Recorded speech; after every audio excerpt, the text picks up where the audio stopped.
নমস্কার বন্ধুরা, মা আর ছেলের দৈনিক কাণ্ড ব্লগে আবার আপনাদেরকে সুস্বাগতম জানাচ্ছি। আমরা এই ভিউটা দেখাচ্ছি নিউ হাফলং স্টেশন থেকে। পৌঁছে গেছি আমরা হাফলংয়ে সকাল 11টা নাগাদ। 4-5 ঘন্টা লাগে শিলচর থেকে।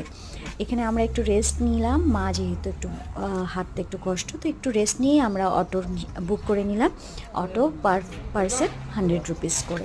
আর অনেকটা নিচুতে স্টেশনটা, তাই ওদের উঠতে অনেক অসুবিধা হয়, যেহেতু অনেক আপে থাকে, তাই রিজার্ভেশনটা পার পার্সনে 100 করেই নিতে হয়।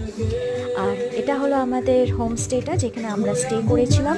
আপনাঘাট, খুব সুন্দর আপনাঘাটটা, আপনারা ভিউটা দেখে নিন। আর আপনাদের যদি মনে হয় যে এখানে স্টে করবেন, অবশ্যই ফ্যামিলি নিয়ে স্টে করতে পারেন।